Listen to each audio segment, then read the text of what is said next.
ก็มาว่ารถเดินไปข้างหน้าเลยวนหาจอดที่หน้าวัดเลยภาพเลยอ่ะ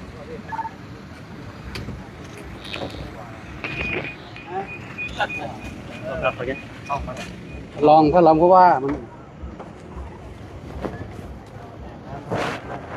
โอ้ลองเพราะว่าอย่างมันหนุ่ม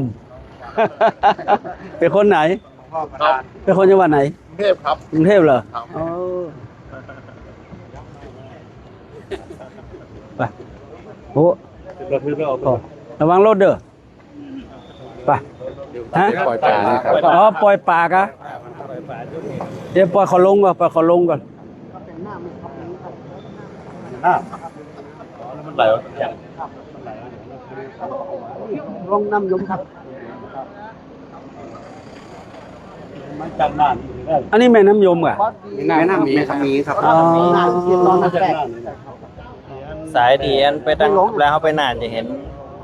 แม่น้ำเราล้างนะ ลงแม่น้ำยม ว่าดิน้ำยิมัดกันนะ เดี๋ยวเขาตั้งแขนกันหลงตั้งใหญ่ขอใหญ่หมู่บ้านออกมาแล้วครับ โยนน้ำพุทธน้ำไปปะ ก็ดีกว่า บางข้ากลัวมันเอาประสาทมันหยาดน้ำแจ่งด้วยประสาทมันงามเลย ตักมันก่อนจะได้ตักก่อนจะได้นะ ป่ะมีไหนอ๋อเดี๋ยวอ่ะท่านรองผู้ว่ามีไหน น้อยนี่ เอาท่านรองมา ลงมันบ่เมาหัวมันก็เจอแม่น้ำเด้ง เอาเด้อสุนัขขัดตังเด้อเอาทำไง ดึงนี่ขึ้นเลยครับจับนี่ขึ้น ยกเฉยครับครับ สุนัขขัดตังเด้อนะสุมังคลัง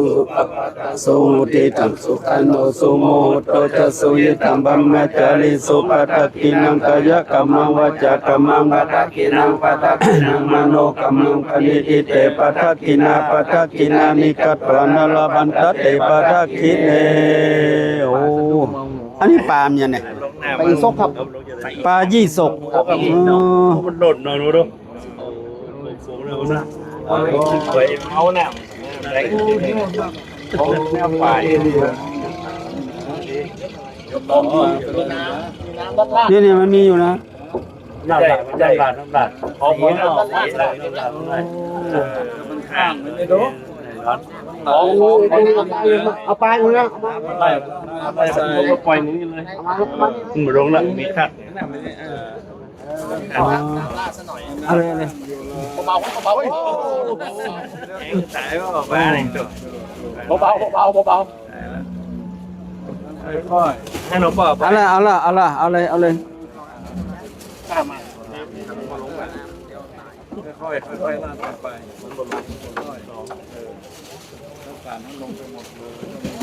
โอ้เยอะเป็นหมื่นกะเป็นหมื่นเป็นแสนกะ30,000ด้วย 30,000ตัวเขานับเยอะได้แป้หูตัวติด จับ ถุงรับปั้นนี่นะ ละปัดลงหัว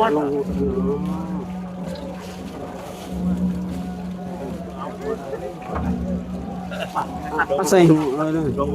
ดู จะมา สักถุงปัด ตาย มาใส่หูเลยตัวลุง โมนี่ระดับปะนะโอ้ไปคนเห็นมดนะ มาตีถุงเนอะเอาเลยกันโอ้โหเรื่องอะไรเลย เอา ว่าจะวัด เอาช่วยกัน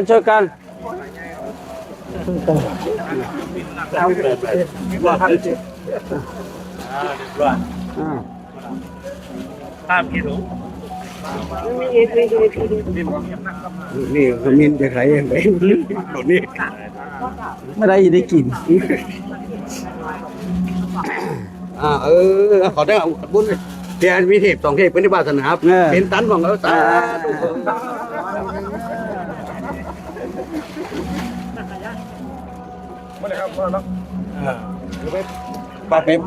ไปปล่อยหัว ไป ปล่อยหัวนี่บอกผู้คนทุกข์กินนะ ไปเอาธนาวิทย์ พระนาวิทย์มาเหรอ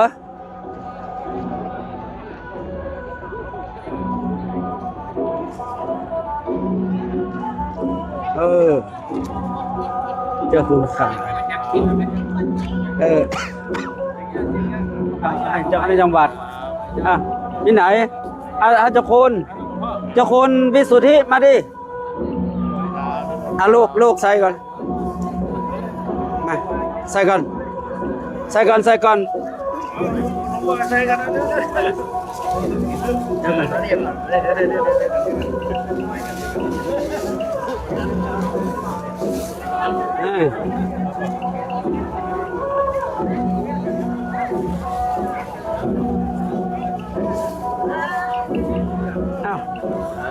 จงใส่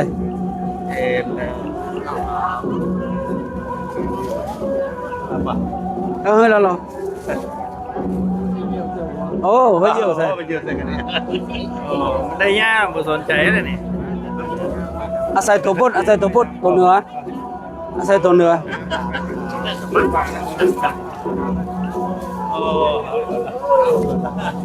เดี๋ยวปล่อยมันกินเสียงก่อนเดี๋ยวอันนั้นลงไปก่อนลงมาละ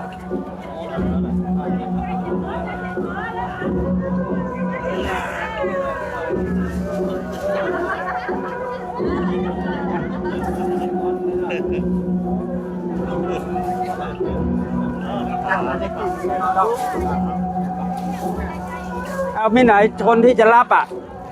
คนที่จะรับมีไหน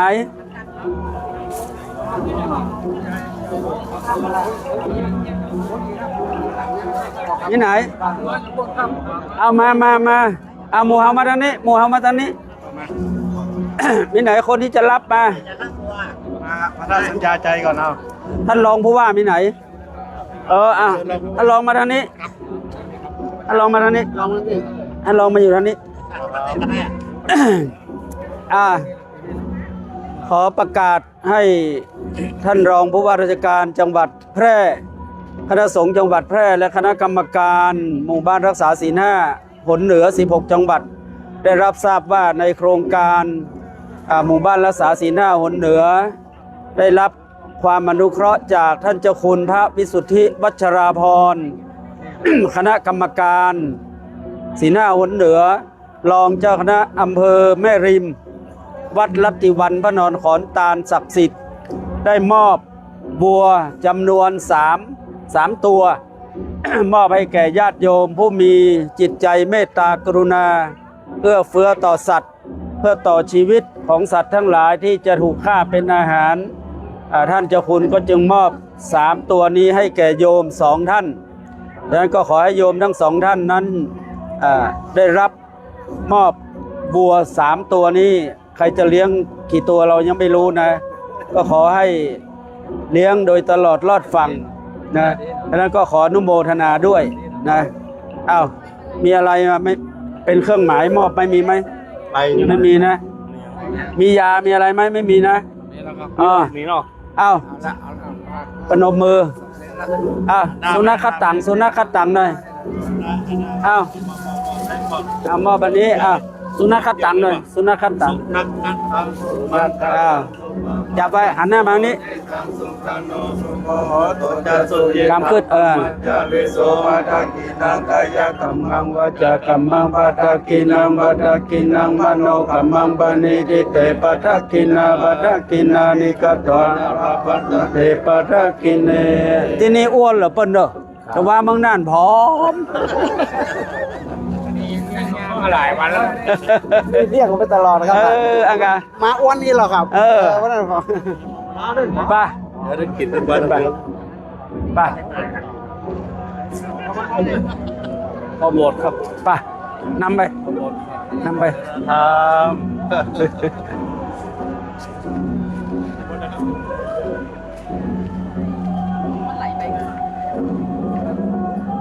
ต้องได้การงามนะโอ้งามเด้อถ้า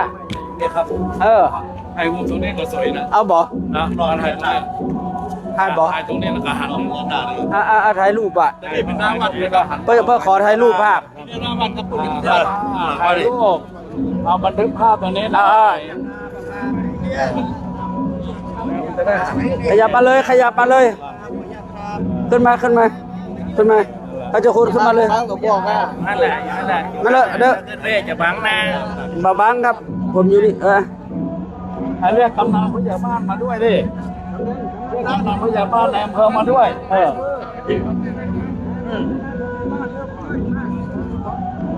มันต้องเข้าเป็นประวัติศาสตร์หน่อยจ้างเหยียบย่าพยาเหยียบเมืองมาถึงที่ตรงนี้แล้วจะได้เจริญรุ่งเรืองมาเลยมาเลยมา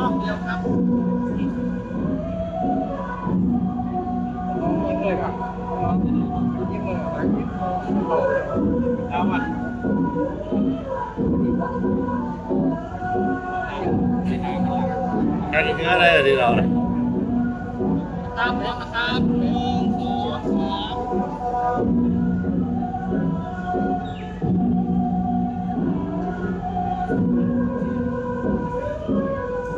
ไปครับอันนี้ฟอนของเงินเมืองแปรนะครับ กล่องอืด เนี่ยฟอนของเงินเมืองแปรครับนี่งั้นทั้งหมดอย่างนี้พร้อม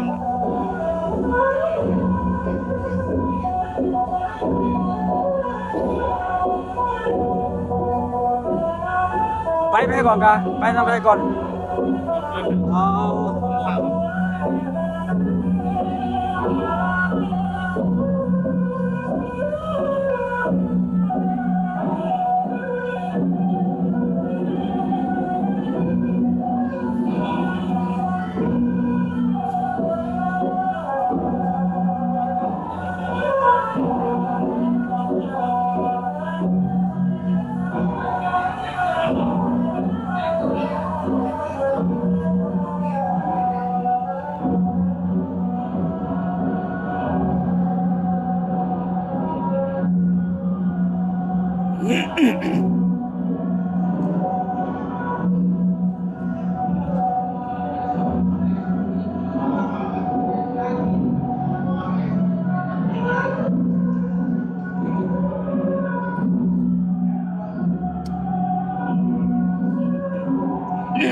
ว่าพร้อมกันเด้อว่าพร้อมกันเด้ออะระหังสัมมาสัมพุทโธภะคะวาพุทธังภะคะวันตังอภิวาเทมิสวากขาโตภะคะวะตาธัมโมธัมมังนามัสสามิสุปฏิปันโนภะคะวะโตสาวกสังโฆสังฆังนามามินะโมตัสสะภะคะวะโตอะระหะโตสัมมาสัมพุทธัสสะโมตัสสะภะคะวะโตอะระหะโตสัมมาสัมพุทธัสสะโมสะภะคะวะโตอะโตสัมมาสัมพุทธัสสะ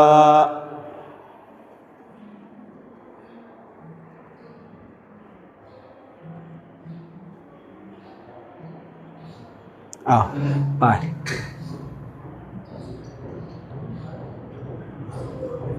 ปากยังสวยงามครับในสถาปัตย์มันแปรนะครับ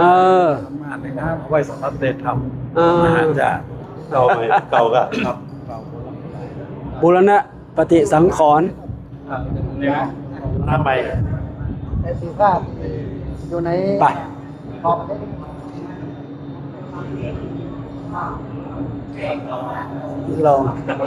รอจอ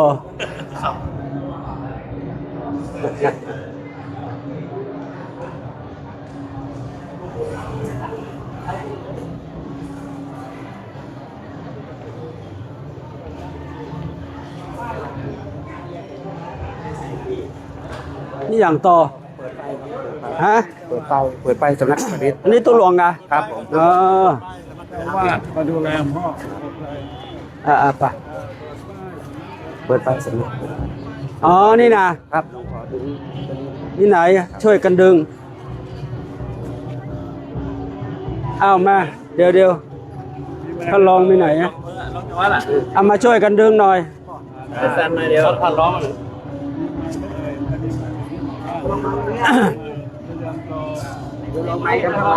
มามันเลย ท่านมานี่ท่านรองผู้ว่ามานี่ท่านรองผู้ว่า ยัดได้เต็มว่ะ มานี่มาประหยัด นี่เป็นสำนักปฏิบัติธรรมหรือว่าเป็นสำนักที่เจริญสติให้ญาติโยมทั้งหลายได้เจริญสติเรามาเปิดเราก็ได้บุญด้วย ว่าจะจ้าหน่อยเปล่าเว้ยสุนัขขัดตังโสมังคลังโสปะพาตังโสเตตังโสภาโนตุโมโตจะโสยตังพระมจาริโสปะทักขินังกายกัมมังวาจากัมมังปะทักขินังปะทักขินังมโนกัมมังปณิอิเตปะทักขินานิกัตตวนาลาบันตัเถปะทักขิเนต้องไม่นะ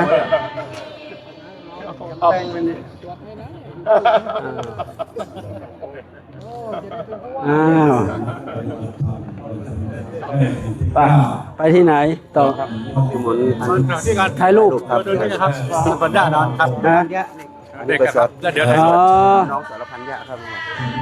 เรียนอนุบาลน้องกวาง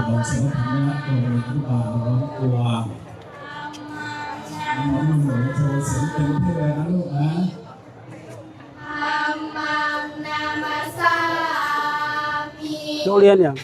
เรียนอนุบาลน้องกวางครับ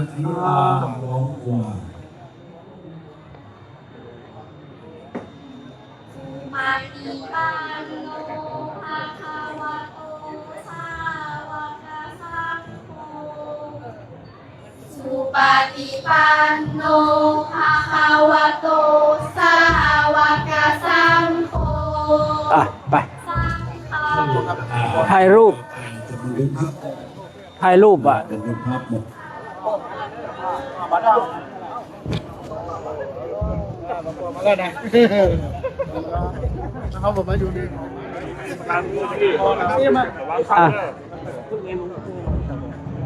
ท่านรองไปไหนอ่ะมา ท่านบอกที่ว่าเราที่นครโคชินลัง ท่านรองมานี่ท่านรองเอาอยู่หน้าเลยท่านอยู่หน้าเลยท่านรองอ่ะน่ะยืนอยู่เลยท่านรองกว่าท่านกำนันผู้ใหญ่บ้าน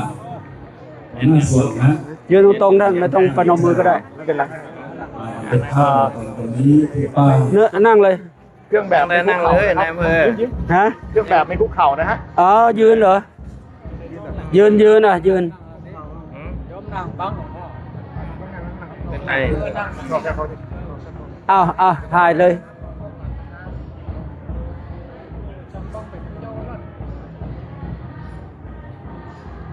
ถ่ายต้องรับนะครับขออนุญาตต้องรับนะครับ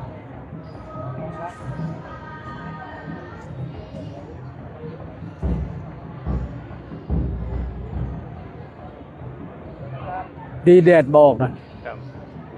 เอาท่านมาอยู่ได้กี่ปีแล้ว 3 ปีแล้วครับ นั่นเหรอตอนนี้เท่าไหร่50เท่าไหร่ ให้3ครับ โอ้ยังจะได้เป็นผู้ว่าอยู่แล้วไปไหนไป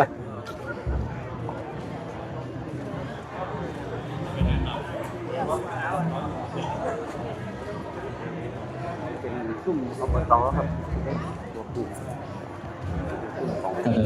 วัดหลวงกวางตำบลหลวงกวาง เฉพาะในอำเภอดีกว่า ประเทศรัฐนายก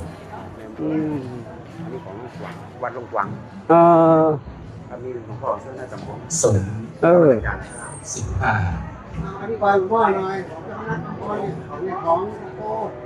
อ๋อแต่ก่อนผอมไปเลยอย่ามาตุ้ย นี่มนเซนเลย อายุเท่าไหร่ล่ะ 61ครับ 61โอ้แต่ก่อนเขาป้ามันผอมนี่เขา71อย่างนั่นเอง แสดงเทศกาลมีการปลายสีผู้พาน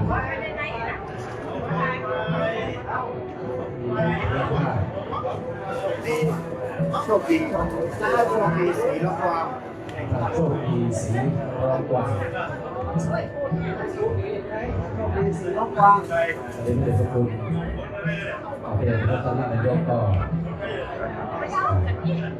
จารย์มีมนเซนเยี่ยม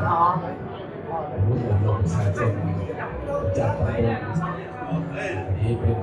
ชุดของตำบลร้องกวาด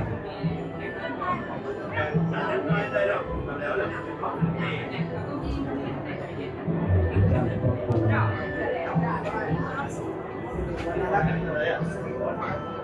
สิ่งวันรัฐประธานอบรมประชาชนปะร้องกวาด โอเคคุณพ่อเซ็น เสร็จ บะ แล้วมักดังไหมเอาให้ดังก็เลย ชุมชนในให้บริการวิชาการบ้านโรงเรียน ท่านเจ้าคุณครับ อ้าวโอเคหมูกินไก่นะโดนขังบ่เนาะ ตำบลสองตำบลเดียวกันครับ นั่นเหรอแม่ทราย เป็นบ้านเดียวแต่ตำบล ว่านี่นั่งได้เลยเนาะ อันนี้หรอก นี่หรอก หยุดหรอกอ๋อเดี๋ยวหรอกล่ะเวลาออกนะทำยุ่งอะไรก็มันนะอยู่ไปล่ะนี่มาเนี่ยของไทยของพ่อเลยแต่ไหนของนี่แหละเพ่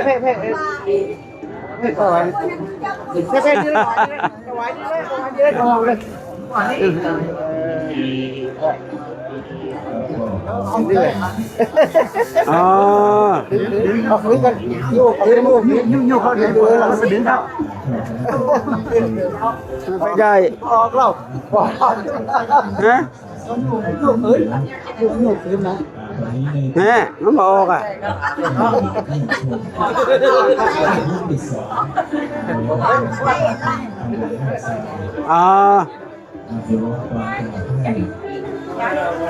เขามาพลังนักนะมาบอกออกมันดูดนักหูจังนี่คือพอฮัท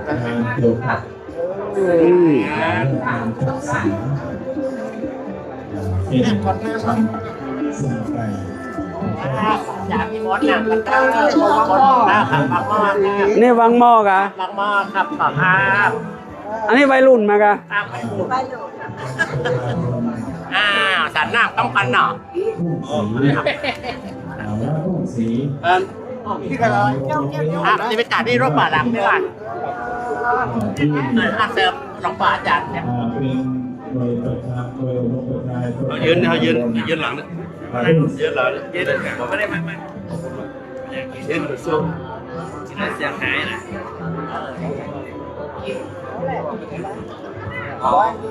พ่อชามะนาว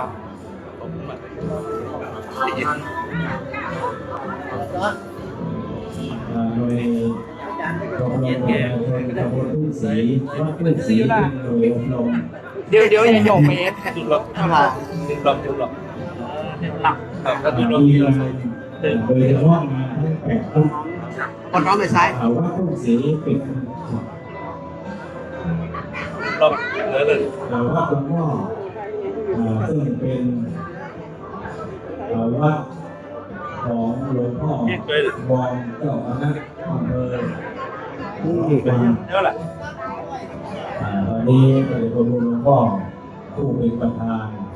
พระเดชพระคุณหลวงพ่อพระเทพและคณะนายกเจ้าคณะจังหวัดนครปฐม อาจารย์เซ็นกับ ถวายประธาน มันได้ทำไม คณะกรรมการ ฮะ ทำไมมันต้องหลงป่าต้องผืนพายมาครับเดี๋ยวเราจะไปหนองครับไปใส่ลูกพายบาทครับเป็นอย่างนี้ใครทอดที่ในหน่วยกับคาเวนต้องไปดีก็ได้เดี๋ยวแบบนี้ อันนี้อะไร คิดเลยครับ ครับแม่ยางตาล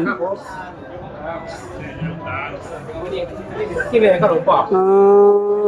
มีควันตะเจ้านะควันจุนี่อะไรนี่ครับ โอ้ นี่ครับเวลาจุนี่ งามนี่ เวลาแบบนี้ ตัวตะไดเนี่ยนะ ผมละ700ครับ ฮะ 700ได้พัน4 งามลูก 900 เล็ก60 บาท ร้อยเลยนะ อันนี้900 ร้อยนะกินได้ร้อย อันนี้1,400ครับ สี่เนี่ยตัวร้อยเลย 900ปันสี่ฮะอันนี้900อันนี้ปันสี่ฮะอันเนี้ยเตอร์ก็ 1,500ครับ ฮะ เนี่ยผมปันสามว่า ลุ้นไหมเนี่ย ก็เดี๋ยวถวายครับ ไม่ใช่ ถวายล่ะ เขาจะเอา2ตัว จะถวายตัวหนึ่ง ไม่ใช่ให้เอา2ตัวเนี่ย ตัวนี้นะ ตัวหลวง ให้เอา2ตัวเนี่ยเขาจ่ายเงินเอากะ อันนี้เป็นใจเงิน เอา2ตัวเนี่ยเนี่ย ครับเอาคูนี่เนาะ ตาใดก็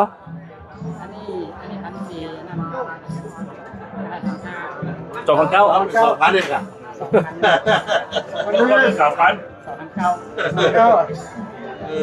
ตั้งไม่มาใครออก โยนละ โอเค โยนเลยเนาะ ฮะ2,500กะ 2,500ครับ 2,000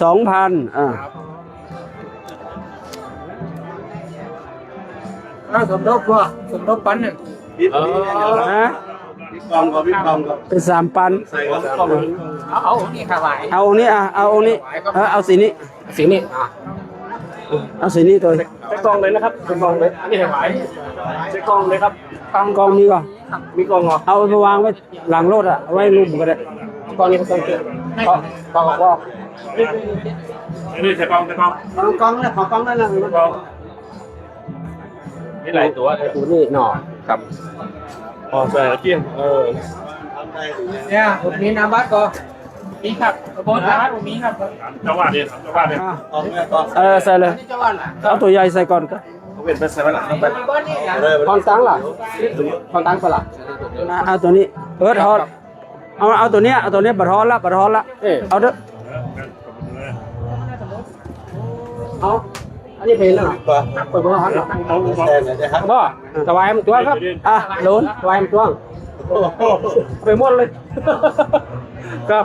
ใจดีดูเอาพยานหน้ามันเฝ้าทรัพย์หรอ ซอกแก้วพอแก้ว ใครบ่งูหรอเอาไปตัวเดียวไปอย่าฮือโจกลาบ เด็ดเลย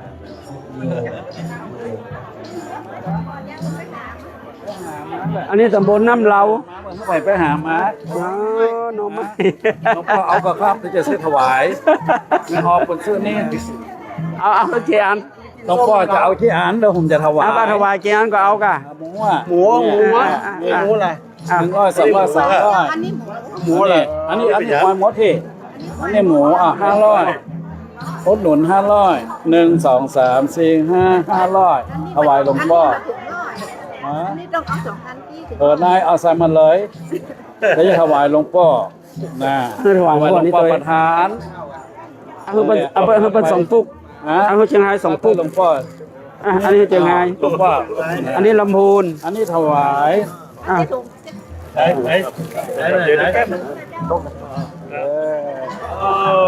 นี่เชียงรายป่ะเนอะ จะไปเอาไปอัน ไปที่โชว์อยู่ไหนหมดเนาะ ที่วัดบนอายุเปิ้น60แล้วเนี่ยอันนี้ฮู้จักเจ้าวัดไหนโอ้เจ้าแฮเนี่ยจอยเป็นคน500นะไม่ออกนะ หน่อยเจ้า ฮะ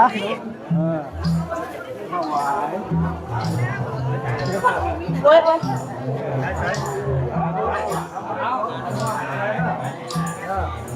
ขอลมก็ดอกเดี๋ยวขอถวายให้หลวงพ่อประธาน ถวายแล้วก็ ถวาย เอาถุงเหมือนกันไหม เอาอันพักใส่ถุงถวาย ใหญ่นี่เปิดได้ เอามะนาวด้วยใส่ถุงถวายเอาไปแกงเดี๋ยวไร้สารไร้สาร ม่วงมะนาวใส่ด้วยกันไปเลยม่วงมะนาวใส่กันไปที่ผลิตเองเลยครับนะครั้งหนึ่งก็ได้ร่วมบ้านสินค้าเทซ่ายกซ่ากำซ่านะตุ๊ก ป่ะ มะนาวก็มีนะ หนาวแล้ว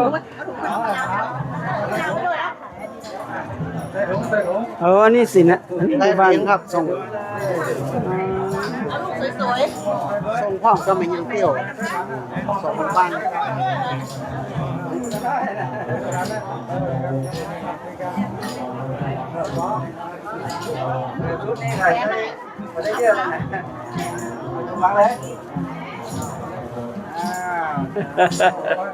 ป่ะ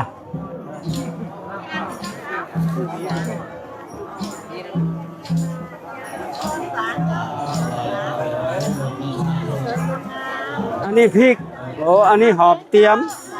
อันนี้ไม่ได้ อันนี้เป็นเอาโชว์ไม่ได้ โชว์แหละโชว์แหละแต่บ่ขาย พอมีเคล็ดลูกงามนี่มันก็ลูกแต่บ่ค่อยได้เตื้อ เที่ยวละ งาอ๋ออันนี้มันมีอยู่อีกลูก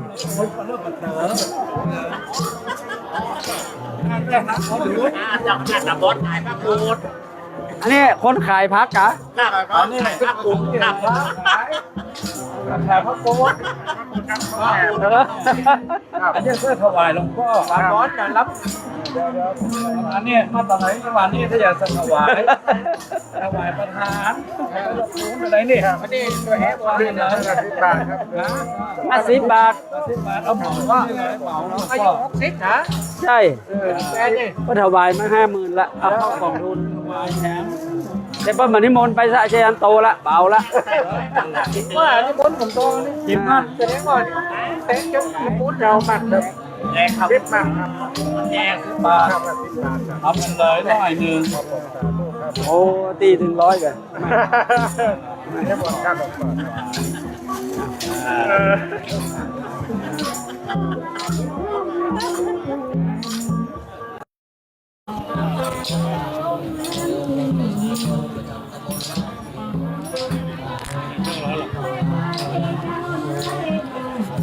ตอนที่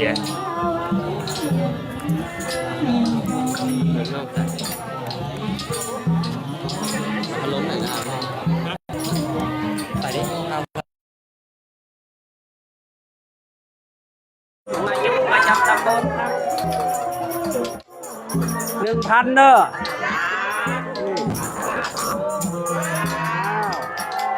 ที่อื่นเพิ่นบ่ได้อันนี้ได้นะ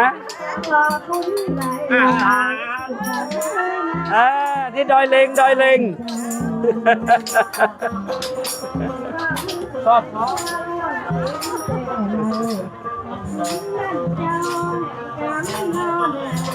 นี่ไม่เก่าหลังนี่เป็นงานตำบลเดียวกันเลย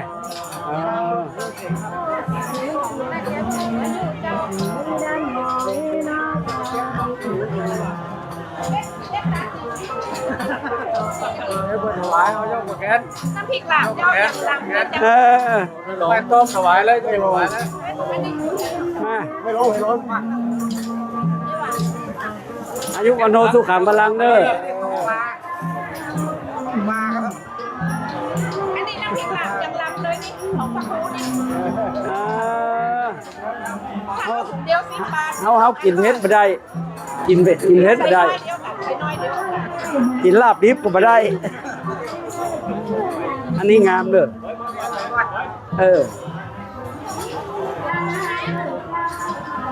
นี่เป็นเขียวหวานกะ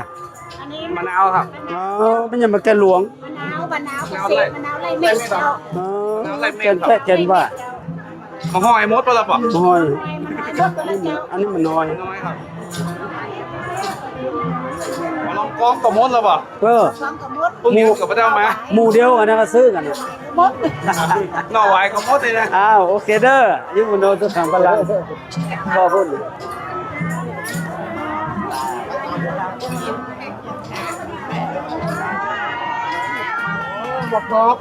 10 บาทแล้ว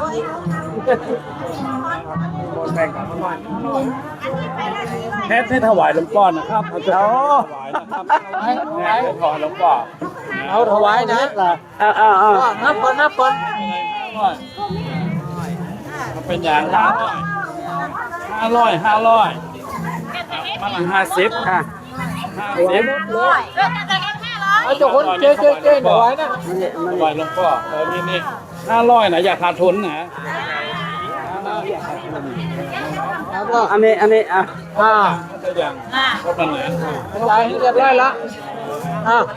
อันนี้ มาลงเก่งครับ พระธาตุเจ้าแฮเด้อเปิ้นทำบุญอายุครบ60 ปีวันที่8ดิ860แต่เฮาฮัก680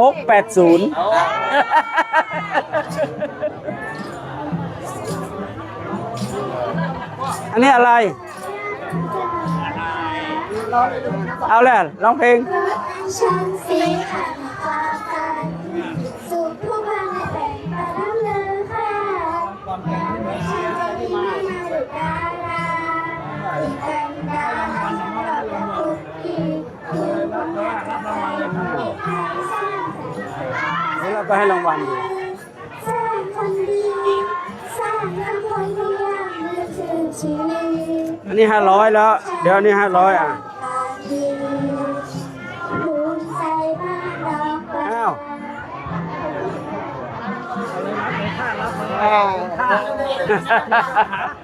ขอบคุณครับ สวัสดีค่ะหนูชื่อเด็กหญิงชัยสายรัตนาค่ะ อ้าว สวัสดีค่ะหนูชื่อเด็กหญิงรักษีตาเสถียรธรรมค่ะ นมัสการเจ้าค่ะนมัสการเจ้าค่ะขอบคุณลูกนมัสการเจ้าค่ะ นมัสการคุณเจ้าค่ะ อ้าว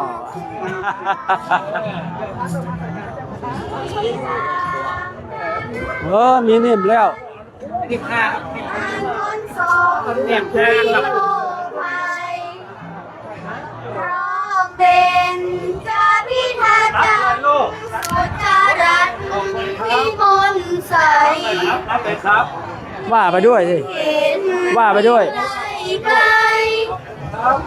ก็เด่นจงประจักษ์จริง ดัง กำจัดน้ำใจย้ จะได้แล้วเหรอ ำบาง ได้ยัง ไม่ชายหญิงสัตว์โลก ชาติของเรา ระดับประเทศครับ โอเค ระดับประเทศ ไป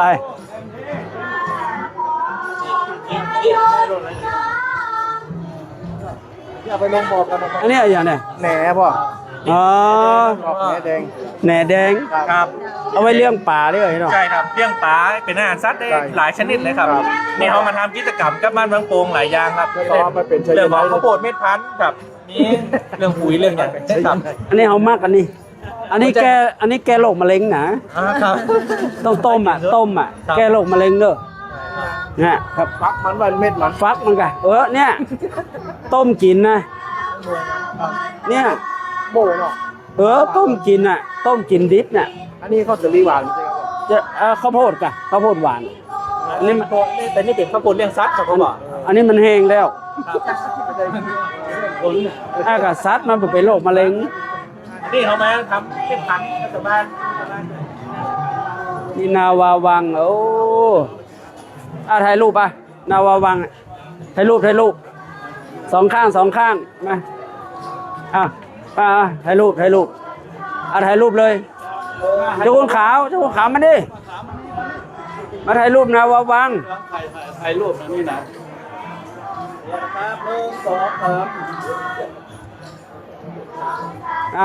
โอเคไม่ยังไปเสี่ยงต้องประเดี๋ยว ไปทางนี้บ้านพุ่น โอ้ ไปยำทางสวนข้าว ใส่เก่งอ้อม ไม่ใช่เก่งอ้อมป้าเราไปทางใดแหมอันนี้มันหยัง มะม่วงสาวมะนาวโหเลยสาวมะนาวโห พี่น้องแบมือมาสิก็ลุงเอาให้เอาเลย ขอบคุณก่อนเอาเลย ตายไปตะปุ้นขนมกินไม่ได้ นี่เป็น อสมอ อันนี้ตำรวจ อันนี้คนรวยหมด ดูหน้าตาก็รู้ วัดหน่อยว่าวัดหน่อยวัดหน่อย เราว่าความดันเราอ่ะลองพอเรา ได้ปะ จ้าก็ได้ไม่ยิงก็ได้เป็นยังหมอเหรอมันจะอยู่ที่หมอเนี่ย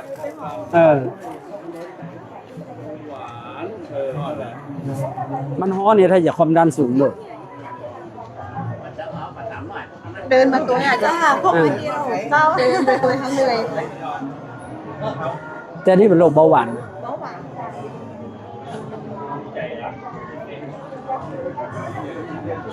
นี่เจ้าในวัดลำปูนอาริพุนชัย อันนั้นเจ้าในวัดเชียงราย พระธาตุผาเงาแหมองค์นี่แหมองค์แม่ คุณชัยปีไก่ปีไก่ ปีกับปีไก่ เลย ไปเด้อ ไก่ ไปทุกปีครับไปทุกปี ไปหลอดปีค่ะ ปกติครับผม 132ปกติอยู่ค่ะ เขายังลงได้ประเดี๋ยว เราเดินมาด้วยเหนื่อยทำไมอันนี้ช้า โอเคปกติ หมอท่านไหนที่ไปเชียงรายแล้วไม่ถึง มันหมดแล้วนี่มันมีนะ เป็นร้านไง ลงละ โอ้อันนี้152 จะไม่ได้ที่มาเชียงราย สูง ค่ะ150 เพราะว่าเดินมานี่เนาะ ใช่ค่ะ เราเดินมาด้วยแล้วตะกี้ว่ามีอะไรนะเบาหวานด้วย ตามปกติ ความดันต่ำปกตินะ เดินมาแล้ว ถ้ากินบะฟัก แกงบะฟักโมนนี่ความดันต่ำเมาหัว แต่สูงเนี่ยใจดีฮะ ไปสวน เห็นน้อยปอดจะได้ปอดเดียว ที่ไหนนึกว่าคือมาคืนรถนี่ ไข่ปาบก็ไข่ปาบครับเดี๋ยวก็ใส่หมูกัน อ๋อ ครับเป็นวิสาหกิจ นี่ ที่ขายในชุมชน อันนี้ปาล์มไข่อันนี้บะขาม นี่มะขามต้นเนี่ยครับ อ๋อ ต้นเยอะเหรอ มะขาม100 ปีครับ เปรี้ยวหวานกันเนี่ยหวานกันเนี่ย ขันส้มเจ้า ครับถวาย อันนี้เมียง อันนี้เมียงเนี่ย ครับอันนี้ขายทรง อันนี้เขาเรียกอะไร ขนมปังทอดอ่ะ อ๋อ อันนี้จะเกี่ยวกับของหมู่บ้านนั่นแหละ น่ากินเลยเนี่ย เอาไหลใส่ถุงไป ครับ ใส่ถุงเดี๋ยวนี้ ครั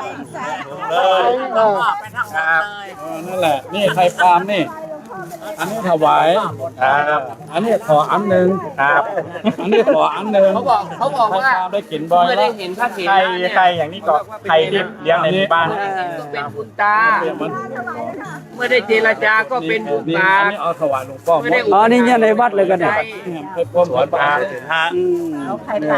เมื่อได้กราบไปไหว้ก็เป็นบุญตนสาธุการสาธุการสาธุ ถวายเลย ปลาเปิด ตุลุงละมันตุลุงละมันน่ะ เอาคนนั้นน่ะ ตอบแล้วเอาเล็กกว่านี้เอาไปไป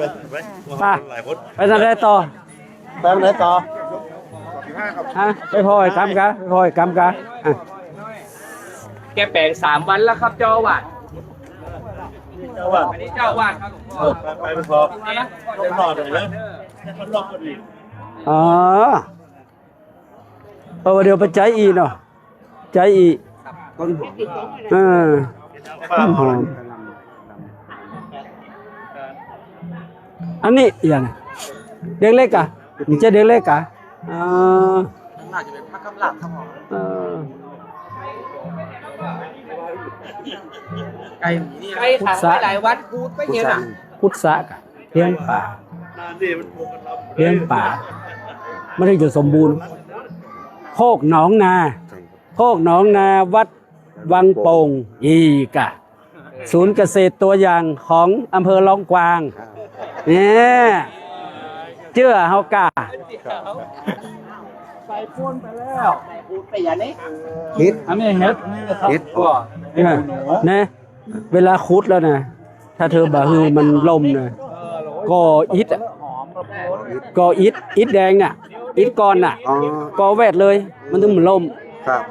แล้วเอาพลาสติกปูทั้งลุ่ม พลาสติกดำนะครับ พลาสติกสีขาวก็บ่คือมันเป็นกิโลเปอะแล้วป่าปล่อย ครับ แล้วแปลงควางให้มันอยู่เลย ครับ รับรองได้กิน ครับ น้ำความใจ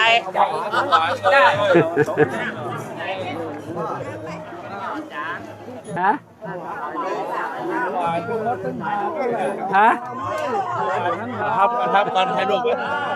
อ้าว เนี่ยได้กินมะกอกได้เลยมะกอก เดี๋ยวไม่จะแปลงโคกหนองนาให้ เฮ็ดครับ จะเฮ็ดเ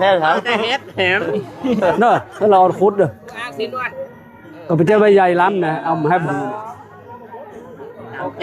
แล้วแปลงน้ำตกลงเป็นตีเขามาแอร์ไทยลูก เลย ชอบพวกโฮมไหมเขาจะถวายนี่น่ะไม่ส้ม น้ำเนี่ย ฮะอ๋อโอ้แล้วเขากินเหรอไปอันนั้นประดึงไปยอมมาไปจะเอาไปจนได้อะ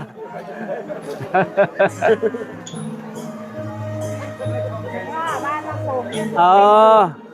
ไม่ได้ทำของตำบลร้องกวางอยู่ที่โรงเรียนเดิมค่ะ เออ เรียกว่าเป็นบางส่วนค่ะท่านมันเป็นบางส่วนไม่ได้เอามาหมดแต่ที่อยู่โรงเรียนเต็มไปหมดเลย เออ ไม่ได้เอามาเยอะค่ะ นี่ต้องใช้ควายน้อยหน่อย ใช่ใช่ เป็นอุปกรณ์ที่ใช้สมาเจ้าบ้านแต่ก่อนนะครับ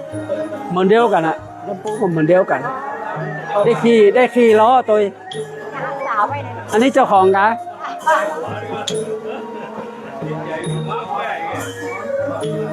ปั่นฝ้าย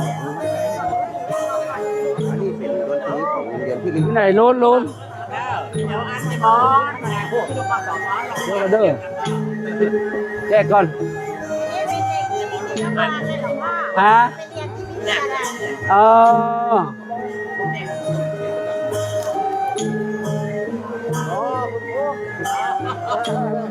ผม ฮัลโหล1 2เอาต่อไป3 4อ้าว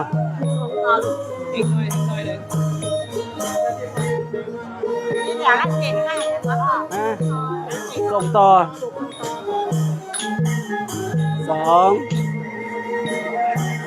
3 4 5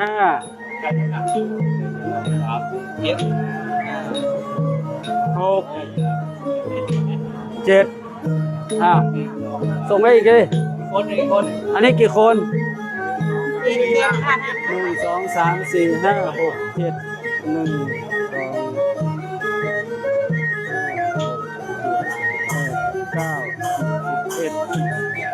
2 12 13 14คนละ2ใบนะ ขอจะไปกับเจ้า ฮะ เนี่ยเขาร้อนลงกว้าง โอ้เพ่ยังไม่ได้ไปด้วย เขาเดี๋ยวเขาแผ่เลยนะแหละ ไปทางใดอ่ะ วันนี้ค่ะ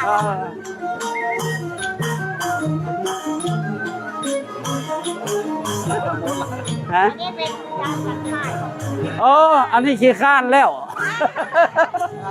อันนี้เป็นชาวบ้าน ใช่นั่งปั่นไฟนี่มันเหมือนมีเบามาเอวนี่เบาอยู่ตั้งหลัง อันนั้นคนคุ้ม นี่ของมาปงครับ เออ อันนี้ก็เป็นโคมเจ้า อ๋อ เป็นผลิตภัณฑ์ของวัดมักปง อันนี้เหมือนละปูนเลย อันนี้เป็นห้องโคมน้ำเต้าน่ะละปูนครับที่วัดหลวงละปูนบรรทับซื้อแกน40 จริงๆคนนี้ แกนใหญ่กว่านี้กะแกนมาตรฐานน่ะเหมือนเดียวกันเลยอ่ะ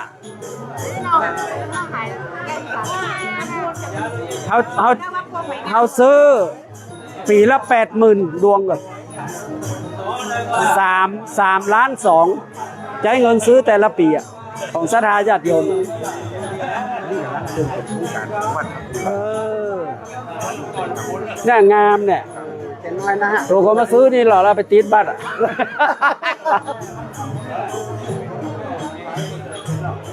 อันนี้เป็นหมด ฮะ คนแม่ ไปทางไหนไปทางนี้เหรออ่ะไปป้า นี่เป็นผลิตภัณฑ์ของ อันนี้แคบหมูอันนี้กล้วยฉาบกล้วยทอด เบรกแตกถวายค่ะ อ้าวอนุโมทนาเด้ออนุโมทนานี่ถวายเนาะ ดาวถวายได้จะเสื่อมกับใคร อันนี้บะม่วงฝ้ายนี่แว่นตาอ่าก ระเป๋าเป็นยิบ นี่กระเป๋า เป็นยิบเอง ของเฮาก็มีนะนี่นี่ อันนี้เอาใส่อันนี้เอาใส่อันนี้มันงอ ถวายเอาไม่เอาอันใด ฮะโอ้บ่าวบ่ถวายอ่ะบ่าวอันมีแล้วนี่เดี๋ยวมันมีที่ใส่ครับ มันมีที่ใส่อ่ะไป เด็ก โอ้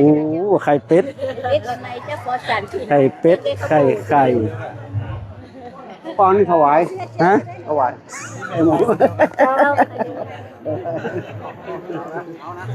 ไปไป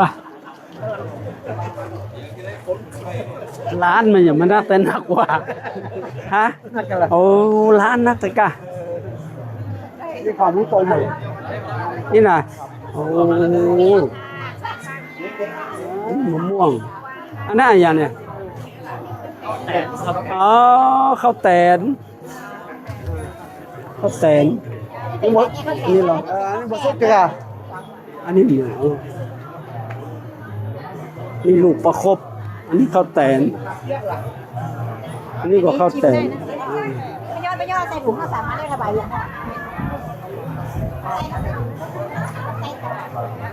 เพราะมันมีอะไรเขาแคบนั้นนะแคบมีกล้วยปิ้ง อันนี้ในชุมชนเขาจัดเป็นอุปการใบสีเลย อาสุดให้หลายหลวงพ่อเอาแค่3 อันเหรอ2 อันก็ได้ถวายหลวงพ่อ2 อันเนี่ยได้หลวงพ่อ ถวายจังไงเจียมแหง เอาถวายหลวงพ่อเจียงไฮ้อ่ะพ่อเจียงไฮ้มีไหนอ่ะมีไหนกำไว้3 อันถวายโอ้ท่านลองเหนื่อยเลยโอ้ร้านค้าทำไมเยอะจัง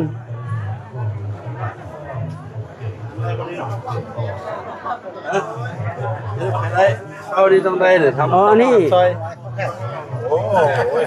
ขอบคุณนะครับ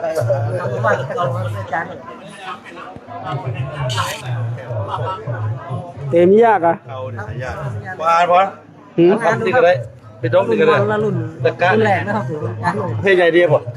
นี่ใหญ่ดิน่าจดน้อยไปโตของวัดอันนี้บอก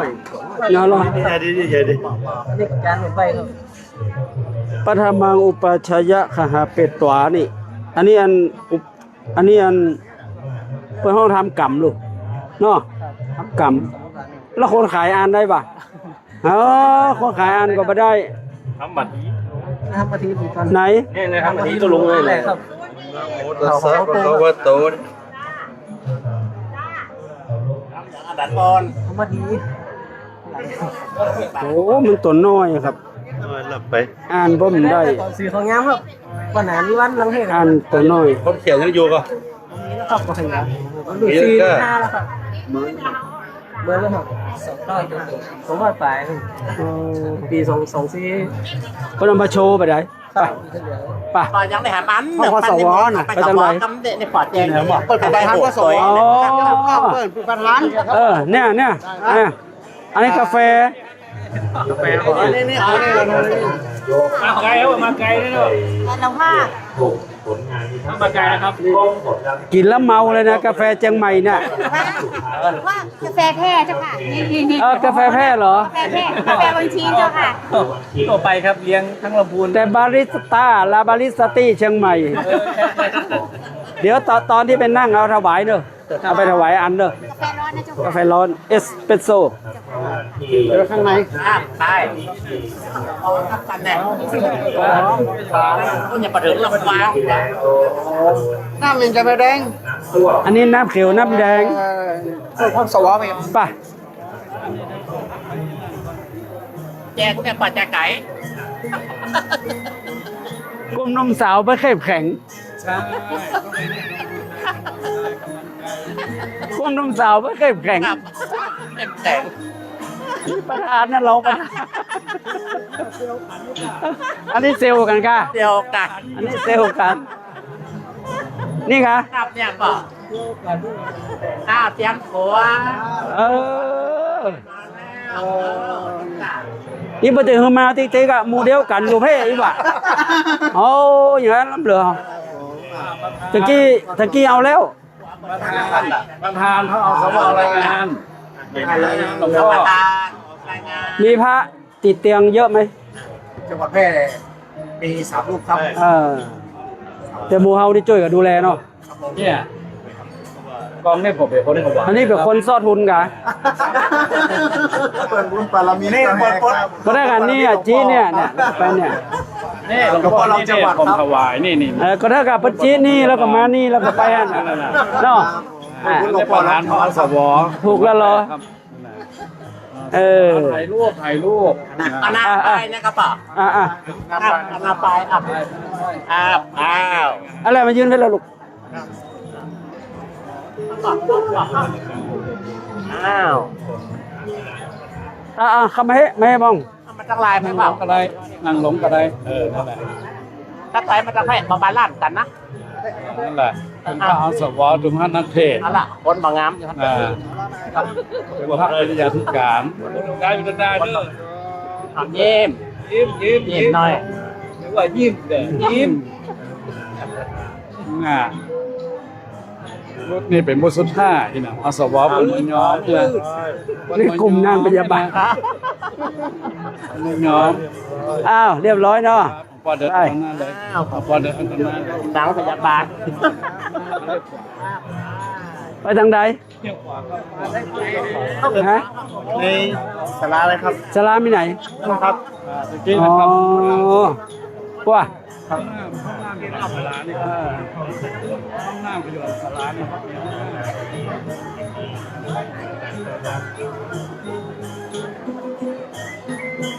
ก็ตังเอาไปเสียงรีโมทโอ้อันนี้เด็ดเด้อนี่เด็ด เอาจัดหล่อให้หลวงพ่อได้ใจสักตังค์ อันนี้เด็ดเด้ออันนี้เด็ด อันนี้เด็ดครับ ลูกเห็นว่าคนว่ากันเกมหลอกก็หลวงพ่อท่านตังค์กระดับเลยครับนี่นะ อันนี้เด็ด เป็นเกมหลอกก็ให้หลวงพ่อได้ใจสัก โอ้ ตังค์ เหมือนเจเกมมาได้ของจริงเลย ของจริงเลย อันนี้ ของจริงเลยมังแปะ ครับผมจัดการให้ครับ เอาไว้ตรง